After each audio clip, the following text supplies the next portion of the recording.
మహానేత స్వర్గీయ doctor YS Rajasekhara Reddy గారి 77వ జయంతి వేడుకలను వైఎస్సార్ కాంగ్రెస్ పార్టీ కోరు మండలం కోవూరులో అంగరంగ వైభవంగా నిర్వహించింది.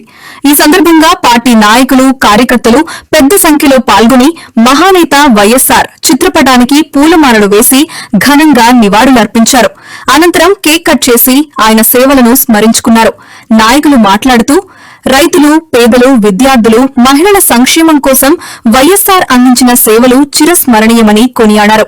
ఈ కార్యక్రమంలో స్థానిక ప్రజా ప్రతినిధులు, పార్టీ నాయకులు, కార్యకర్తలు, అభిమానులు, ప్రజలు పెద్ద ఎత్తున పాల్గొని మహానేతకు ఘన నివాళులర్పించారు.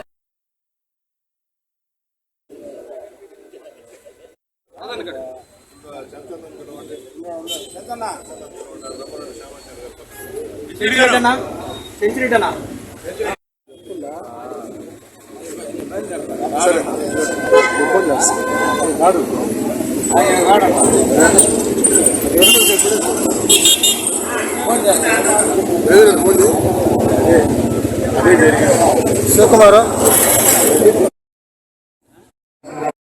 అలాంటి పరిపాలనని 2024లో తీసుకొని వస్తాం. ఈ 2 సంవత్సరాలు ఎంతమంది కష్టపడ్డారో ప్రతి ఒక్కరికి తెలుసు. కోవూరు మండలంలో తెలుసు, కోవూరు నియోజకవర్గంలో తెలుసు. అట్లాంటి పరిపాలనని మేము తీసుకున్నాం. ప్రజలకి ఏది అవసరమో, ప్రజలకి ఏది కష్టం ఉందో, ప్రజలకి ఏది అవసరం ఉంటే దాన్ని తీర్చేదానికి వైఎస్ఆర్ కాంగ్రెస్ పార్టీ నాయకులు, కార్యకర్తలు, అదేవిధంగా మా నాయకుడు నల్లపరెడ్డి ప్రసన్న కుమార్ రెడ్డి గారు ముందుంటారని కూడా తెలియజేస్తా ఉన్నాం. ఎందుకంటే 2024 నుంచి 2019 నుంచి 2024 దాకా జగన్మోహన్ రెడ్డి గారు ఆశయాలతో ప్రసన్న కుమార్ రెడ్డి కోవూరు నియోజకవర్గాన్ని ఎంత అభివృద్ధి చేశారో కోవూరు ప్రజలకు తెలుసు. ఈ 2 సంవత్సరాలు ఎంత అభివృద్ధి జరిగిందో ప్రజలు చూస్తూనే ఉన్నారు. ఇక 3 సంవత్సరాలు ఉంది. 3 సంవత్సరాలు కూడా ప్రసన్న కుమార్ రెడ్డి గారితో పోటీ పడండి. ప్రసన్న కుమార్ రెడ్డి గారు చేసిన అభివృద్ధిని ఒక 2 రెట్లు మీరు ఎక్కువ చేసి చూపించండి. అంతేగాని కక్ష సాధింపులు, కార్యకర్తలని, మరియు అదేవిధంగా అభిమానులని, రాజశేఖర రెడ్డి గారి అభిమానులని భయభ్రాంతులకు గురి చేయకుండా పరిపాలన మీద దృష్టి పెట్టండి, అభివృద్ధి మీద దృష్టి పెట్టండి. ప్రసన్న కుమార్ రెడ్డి గారితో పోటీ పడండి. ప్రసన్న కుమార్ రెడ్డి గారు కోవూరు నియోజకవర్గానికి ఏం తెచ్చారో దానికి ఒక్క రెట్టు మీరు ఎగస్ట్రా చేయండి. ఉదాహరణ చెప్పంటే బుచ్చి మున్సిపాలిటీ తెచ్చాం, కోవూరు మున్సిపాలిటీ దండి. కోవూరు వెలుమల సెంటర్ నుంచి పెన్నా బ్రిడ్జ్ దాకా 8 లైన్ తెచ్చాం. కోవూరు బజార్ సెంటర్ 8 లైన్ దాన్ని మీరు అవసరం అయితే. అదేవిధంగా మేము పెన్నా కోవూరు గుమ్మలకి అనేక సంవత్సరాల కళ ఆ బ్రిడ్జిని తెచ్చాం. అట్లాంటి బ్రిడ్జిలో తెచ్చి మీరు పరిపాలన కొనసాగించండి. ప్రజలకు అందుబాటులో సచివాలయ వ్యవస్థ తెచ్చాం.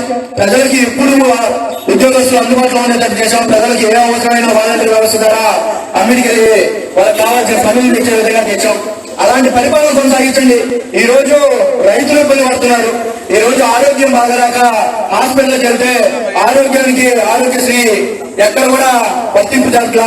గతంలో 5 సంవత్సరాలు 5 లక్షలు ఉన్న ఆరోగ్యశ్రీని జగన్మోహన్ రెడ్డి గారు 25 లక్షలు తీసుకొని వెళ్తే ఈ రోజు హాస్పిటల్కి ఏదైనా హాస్పిటల్కి బాగలేదని చెప్పి ఆపరేషన్ చేయించుకోవాలన్నా, లేదంటే ఏదైనా అవసరాలు ఉండి హాస్పిటల్కి వెళ్తే ఈరోజు ఆరోగ్యశ్రీ ఎక్కడా పనిచేయట్లా.